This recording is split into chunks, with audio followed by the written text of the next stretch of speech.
What's up guys, welcome back to a new Record of Ragnarok chapter review. Today we have chapter 43, with it being absolute hype, Buddha being a mad lad, pushing his way to one of my favourite characters thanks to this chapter. This chapter was much better than the previous in my opinion and sets up tons of theories to discuss over the next month while waiting for the next chapter to come out. Of course, links are posted in the Discord server, linked in the description. Now onto the review. Starts out where we left off with Zeus asking Buddha to represent the gods in round 6. I was originally going to save your turn for much later, but I want you to go next. And surprisingly, this is I think the first time I've had a god ask another god this question. Why do you want to destroy humanity so much? Zeus, being an absolute mad lad, because I don't like losing. That's why. So in short, Zeus doesn't like taking L's and he doesn't want to take an L in this Ragnarok tournament. Zeus also mentions that as long as we fight, we win. Such are the gods. So Zeus only cares about getting those dubs, which is honestly pretty respectable. We got Buddha getting excited. Nice, I like your spirit. And then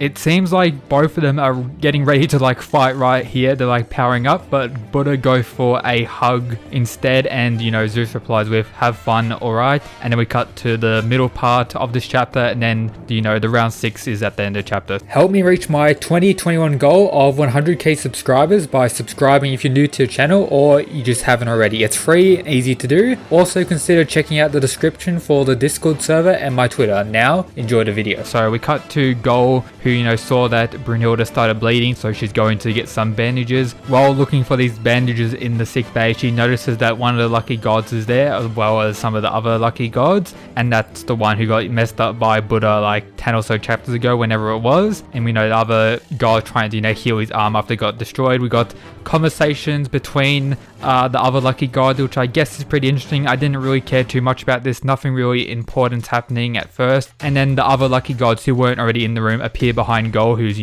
watching the gods inside the room and seeing what they're talking about, making the other lucky gods think that she's spying on them or something like that, while in reality she's just looking for bandages. We got them kind of booing her somewhat. We did get a pretty badass panel of the lead lucky god, who's the representative for the gods to fight humanity at some point. When he was initially introduced, I didn't think too much of him, but this panel here showed him being pretty badass looking, which I guess is pretty cool. We got Gol freaking out, and then she falls into the other room where the other lucky gods are there, and they start talking some shit to her and all that other stuff. And then out of nowhere, our boy Jack the Ripper returns.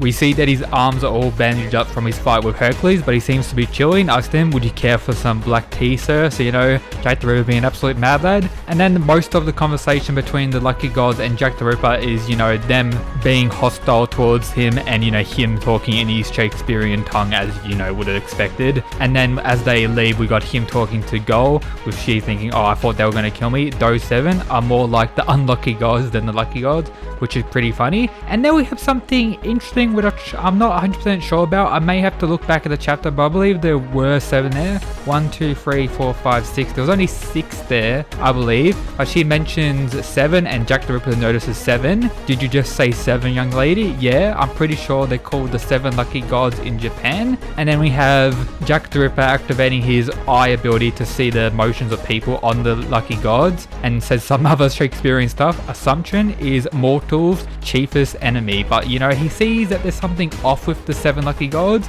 and maybe there isn't 7 there. I'm looking at them now. 1, 2, 3, 4, 5, 6. I only see 6.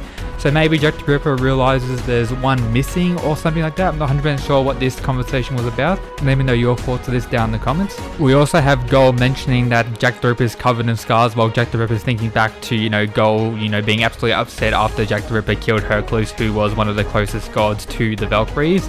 And then we have Gol telling Jack the Ripper, if you're hurt, you should get some rest, which reminds him of Hercules, who said before he died, I love humans. So, that shocks Jack the Ripper quite a bit, but then she remembers the bandages, grabs them quickly and starts running off while Jack the Ripper's just chilling there. And then we cut to the final segment of this chapter, which is the setup for round 6. We got the, Zeus, Ares and Hermes standing one side, Brynhilde, Gol to one side, the commentator talking about, with the gods at 3 wins and a humanity at 2, another 7 million years, mankind has taken one step closer to its end. So the gods are still in the lead of Ragnarok. Ragnarok. Then we have the referee or commentator, whatever you want to call him, introducing the god that's going to represent the gods here. And we see that it's Buddha. We've got a whole lot of stuff talking about him, what I won't really go into detail here. There's a bunch of this Buddhist stuff. We see some Buddhist humans who, realize who it is and start praying, even though he is on the god side at this point.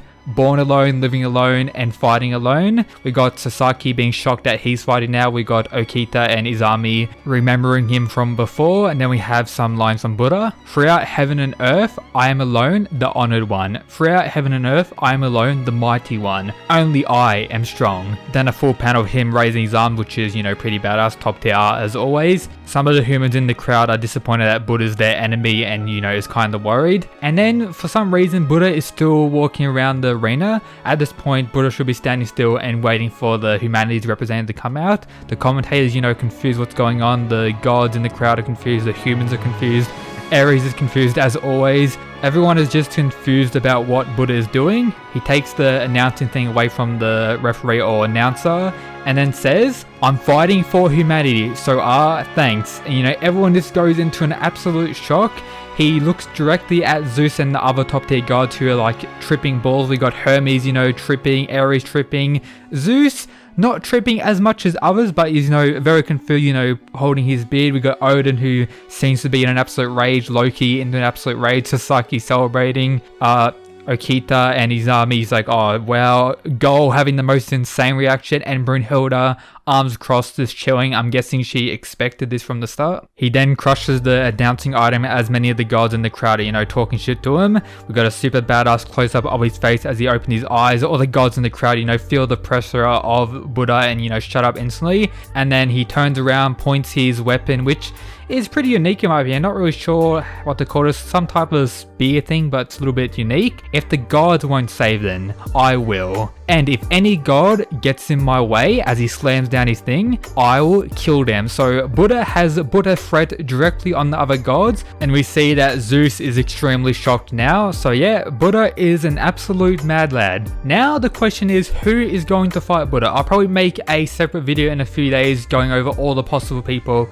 Buddha could fight. There is a theory going around based on the rules before the chapter came out that Buddha would end up fighting a traitor of humanity, but I'm personally not on that idea. I think he'll fight another god, and they may just add one more round to the Ragnarok tournament, or maybe one human may not fight in this tournament, which would be a little bit of a letdown, but I'll probably make a whole video going over who I think Buddha will fight. But yeah, absolute height. Buddha has changed sides and is fighting for humanity now, with him having one of the funniest lines in the whole series so far. He's like, I'm fighting for humanity, so thanks. And just goes on these days. So yeah, absolute hype chapter. Buddha being an absolute mad lad, now one of my favorite characters. If I have a quick prediction now, I think Loki, due to how angry he was shown during those two panels when Buddha announced he's fighting for humanity, I think Loki will be the one to step out and fight Buddha, and I do think Buddha's going to win, but I'll go into more detail in a separate video. But yep, that's it for today's chapter review. Let me know your thoughts on the chapter. Who do you think Buddha's going to fight? What do you think will happen next? And yep, that's it guys. Peace.